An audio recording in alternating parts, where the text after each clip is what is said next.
Hello, my name is Mark Vanderkoy. I'm the Athletic Director here at Lincoln Way East. Our Assistant Athletic Director is Mrs. Elizabeth Highland, and our Athletic Secretary is Mrs. Debbie Rossi. Our theme for our Athletic Department is Win the Day. We must focus on what is important now. Take care of the little details and the big things will take care of themselves. Make each day as great as it can be, and the season usually will also be great. Our athletic program is built on three principles. Number one, provide opportunities for participation. Two, develop character in our student athletes. And three, reach our highest potential in competitions. For up-to-date information about our athletic programs, you can go to our school website and click on East Athletics. Or you can go directly to the link provided on the slide, lwe.8to18.com. The website is day-to-day operational information. Things such as schedules, team information, and cancellations.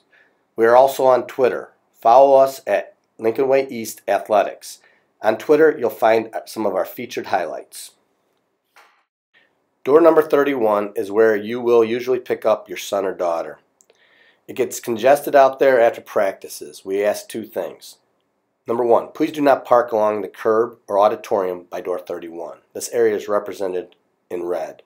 This should be a quick pickup area only. Number two, the traffic flow should be heading north along the stadium and softball field. All traffic along the auditorium should be flowing southbound. These two things will help alleviate traffic issues and get everyone home safely and quickly. We have a tremendous athletic training staff through ATI. Jeff Carr and Casey Barch are our athletic trainers, and Oak Orthopedics acts as our team doctors. Our training room is in the white athletic hallway across from our gymnasium. They are open 2 p.m. to 6:30 p.m. or until the end of all contests.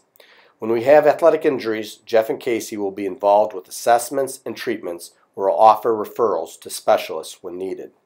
The training room phone number is listed on the slide. Also, Jeff and Casey do a great job communicating with parents in the case of an injury. Lastly, there's been a lot of media attention lately towards concussions. Lincoln Way has always been at the forefront in working with concussions. We do impact testing, and our trainers and coaches are well trained on recognizing concussion symptoms and the return to play protocol. Most of our student athletes are assigned an athletic locker and receive a lock from the school. We want to be proactive, making sure nothing comes up missing. For our student athletes, we ask this. Make sure you lock everything up. Do not leave anything on the floor. Do not leave cell phones charging in the wall. Do not preset your lock, and make sure your locker door closes properly. If there's any damage to your locker, please report it to your coach as soon as possible. We'd also like to encourage you to participate with our Athletic Booster Club. This is a tremendous group of people who volunteer their time to help support and financially fund our athletic department. More information can be found about our Athletic Booster Club on our athletic website. We do have communication policies within our athletic department. The first slide is what we expect our coaches to communicate to parents, the philosophy of the coach, program expectations for student athletes, location and times of all practice and contests, general team logistics, and contact information, including best ways and times to reach that coach. Some things that parents can feel comfortable talking to the coach about. Notification of any schedule conflicts well in advance, concerns about coach's philosophy and or expectations, the treatment of your child, and any concern about your child, whether it's in athletics, in the classroom, or in general. Here are some issues that we deem not appropriate to discuss with our coaches. Team strategy and play calling, other student athletes, and playing time. Our coaches are professionals who spend a lot of time evaluating all aspects of the program. We ask that you respect and trust their judgment. We do have steps in place in case there are any issues. Our communication protocol is as follows. Number one, student athlete meets with the coach. Our coaches have an open door policy, and student athletes should not worry about any ramifications if they meet with a coach. If there's still an issue, number two is parents reach out to that coach. And then the last step, if needed, is the parents reach out to the athletic director. However, the first question I will always ask, did you communicate with the coach? If need be, we will set up a meeting with the student athlete, the parents, the coach, and the athletic director. The last slide about communication is the 24-hour rule. Please do not attempt to confront a coach before or after a contest or a practice. These are very emotional times for all involved. Give the issue 24 hours, and if it's still a problem, please then reach out to the coach. We will now discuss the Lincoln East Code of Conduct policy. Two solid principles that we always discuss with our student athletes. Number one, make great decisions and take responsibility for those decisions. And number two, choose your friends wisely. Hang out with friends who share your convictions, who are motivated to be successful in athletics, academics, and in life. The Code of Conduct is a contract between Lincoln East High School, the student athlete, and the parents of those student athletes. The Code of Conduct is in place as soon as a student athlete registers for a team on 8-18 until the day he or she graduates. There's no off season, there's no summer breaks or weekends off. What procedures are followed if there's a code violation? Student athletes will meet with a school administrator. The parents will be notified of the violation by phone, and a follow-up letter will be sent to the student and the parents. What prohibited conduct are we talking about? Possessing or attempting to possess, use, distribute, or sell drugs, alcohol, or tobacco. This includes electronic cigarettes and/or electronic tobacco products. Also, knowingly remaining in the presence of any person who is illegally using or possessing drugs, alcohol, or tobacco. If a student athlete is at a party where there is tobacco, alcohol, or drugs, even if they're not using any of this, it is still a code violation. They must leave this party in a timely fashion.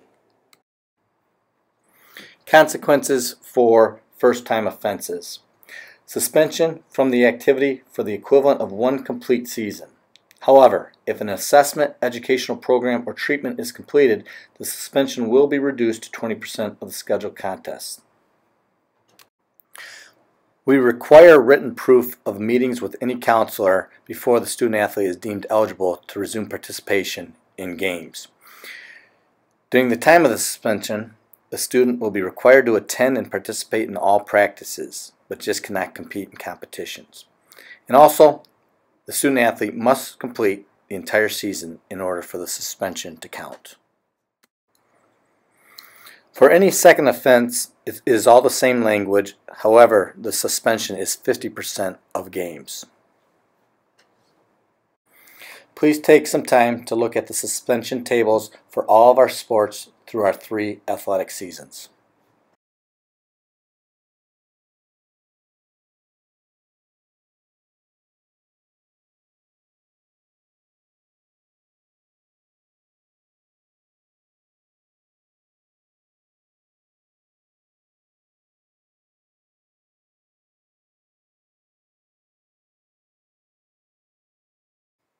There is an opportunity for a voluntary admission.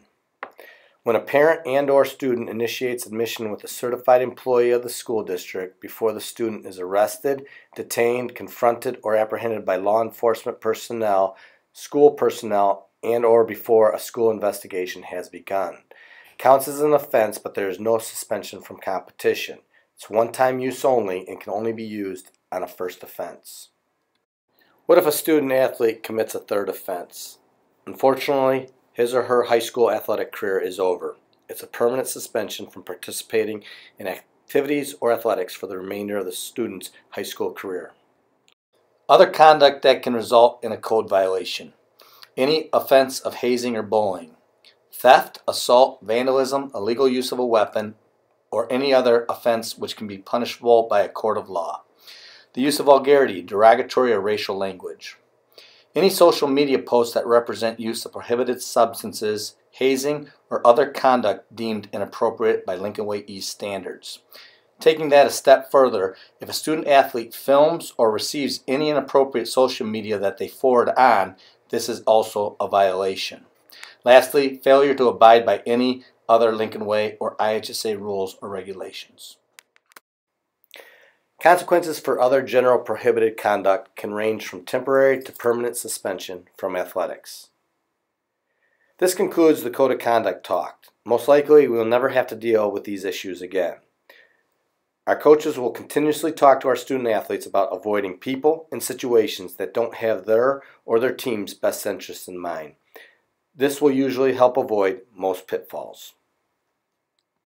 Congratulations to all our student athletes for making the commitment to be part of our athletic program. We ask that you represent our families, our school, and our community with great pride. Once again, for up-to-date information on our athletic program, please visit the website at lwe.818.com and also follow us on Twitter at Lincoln Way East Athletics. At this point, your student athlete and you have fulfilled the obligation of viewing the Code of Conduct. Please click the box below to confirm that you have viewed the Code of Conduct presentation, both student athlete and parents. Thanks a lot. Have a great season. Go Griffins and win the day.